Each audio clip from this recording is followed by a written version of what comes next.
पोषण व्यापार के द्वारा करना और अन्य भाइयों का काम है सभी की सबको प्रसन्न रखना। देखिए भैया, इसी शरीर में ही चारों वर्ण हैं। कोई अपने को गया गुजरा न समझे कि हमको तो ये सेवा बता रहे हैं। देखिए, हमारे सूत्र भाई पैर है शरीर में, अगर पैर न रहे तो आप कर पाओगे, कोई कर्म कर पाओगे? तो हर व्यक्ति का इस समाज में बहुत बड़ा योगदान है। इसलिए किसी को ऊंचा और किसी को नीचा नहीं देखना चाहिए। तो चारों वर्गों के लोग थे। उसी शहर में एक ब्राह्मण थे जिनका नाम था आत्मदेव। आत्मदेव नाम के ब्राह्मणोचित सभी कर्मों को करते थे। नित्य संध्या वंदन करना, पितरों को तर्पण करना और पढ़ना पढ़ाना, यज्ञ अनुष्ठान करना, ये सब काम करते थे। लेकिन भिक्षावृत्ति भी करते थे। भिक्षावृत्ति इसलिए की जाती है कि भिक्षा याचन करने से व्यक्ति में सरलता आती है। ये भागवत को इसमें बैठे हुए यही भैया लोग एक जन करा सकते थे, लेकिन सामूहिक रूप से इसलिए किया जा रहा है कि किसी को ये न लगे कि अरे हमारा होता तो जाते। ये आप सबका है। इसी वजह से यही कारण था कि लोग भिक्षा वृत्ति करते थे। भिक्षा मांगने से व्यक्ति की सरलता प्रकट होती है। जो हमारे दो चार सहयोगी भैया लोग गांव टहल रहे हैं, उनको भले कोई कुछ कहे, लेकिन भाव यही है कि हमारा समाज संगठित रहे, हमारे सनातन धर्म की दिन प्रतिदिन उन्नति होती रहे और घर परिवार का संस्कार अच्छा बना रहे। इसीलिए त्याग तपस्या करके गांव तरह तरह की बात सुनते हुए भी यज्ञ संपन्न कराने में लगे हुए हैं। तो आत्मदेव नाम के ब्राह्मण भी ऐसे थे और उनकी पत्नी श्रीमती धुंधुली देवी, वो देखने में पति के सामने तो ऐसा नहीं लगे कि सती सुलोचना, सीता, सूर्या, दुर्गा मैया इनके आगे सब फेल है पतिव्रता धर्म में। लेकिन जैसे पति बाहर जाए वैसे इनका आचरण देखते ही बनता था। यानी बड़ी कुटिल थी, चुगलखोर थी, पति के सामने बहुत बढ़िया बनी रहती थी। दोनों प्राणी का जीवन अच्छे से बीत रहा था, पर दुख ये था कि आत्मदेव को कोई संतान नहीं हुई। संतान नहीं हुई तो बड़े दुखी हुए, उपेक्षा चारों तरफ होने लगी। तो ये सोचे कि इससे अच्छा तो मर जाने ठीक है। एक ये उठ करके अपने जीवन से आत्महत्या करने के लिए वन में चले गए और वन में जाते काफी दूर जब निकल गए तो भगवान ने सोचा कि ये त्रिकाल संध्या करने वाला ब्राह्मण और ये आत्महत्या करने जा रहा है। तो देखिए, आप अगर सत्कर्म किए हैं तो विपत्ति आने पर, आपकी मति पलटने पर, बुद्धि आने पर वही सत्कर्म आपके आगे खड़ा हो जाएगा। ये सत्कर्मी ब्राह्मण थे, इसलिए भगवान ने विचार किया कि तो आत्महत्या करने जा रहा है, दुर्गति हो जाएगी। इसलिए भगवान ने ऐसी प्रेरणा दिए कि आत्मदेव को बड़ी जोर से प्यास लग गई। प्यास लगी तो मरने की बात तो पीछे हो गई। व्याकुलता इतनी बढ़ी कि वो पानी पीने के लिए जलाशय की खोज में निकल पड़े। देखो भगवान कैसे मति बदल दे रहे हैं। आत्महत्या करने वाले व्यक्ति को अगर किसी मामले में उलझा दिया जाए तो फिर वो आत्महत्या नहीं करता है। तो आत्मदेव को प्यास लगी, जलाशय खोजने लगे। खोजते भगवान की माया देखिए, जैसे छोटे कोई जलाशय मिलता तो पानी पी लेता। अब आत्महत्या वाली बात धीरे धीरे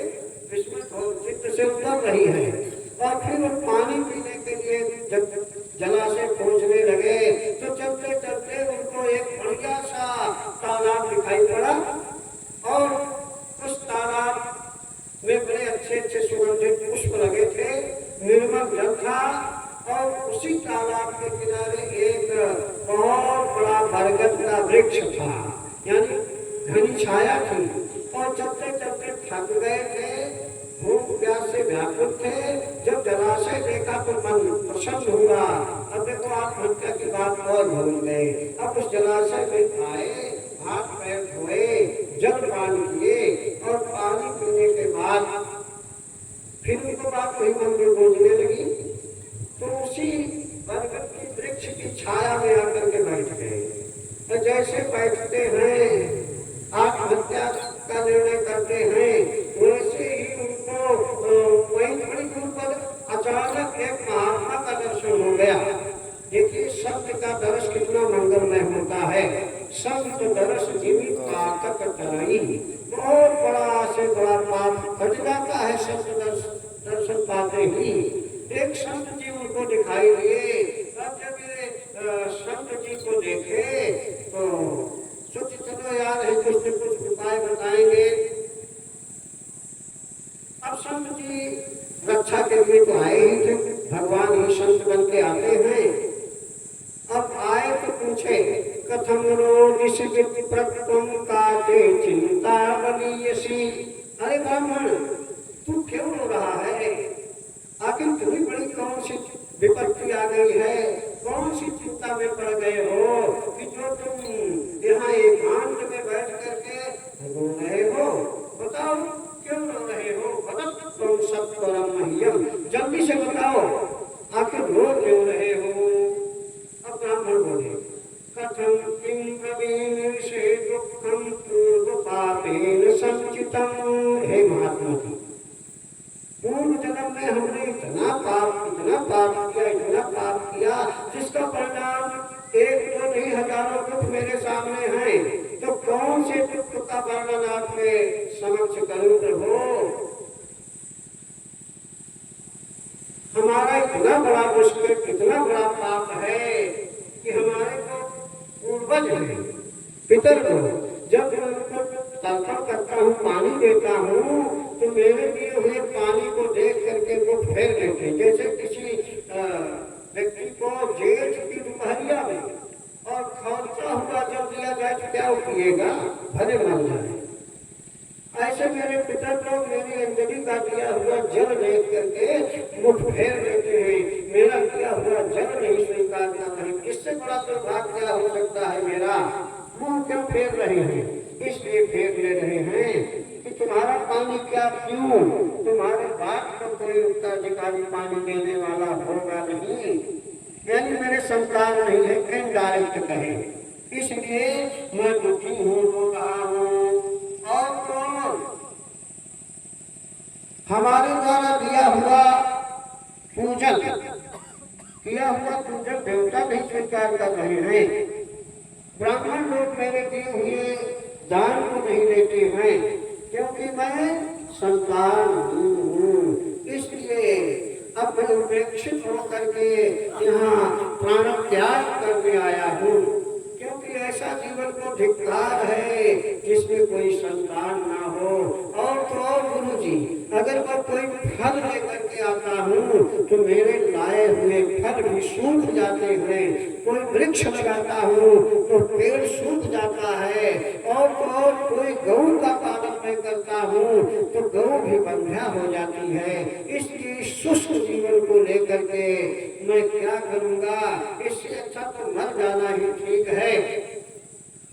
अब महात्मा जी ध्यान लगाए और बोले मुंचा ज्ञानम प्रजारूपम बलिष्ठा कर्मणो गति।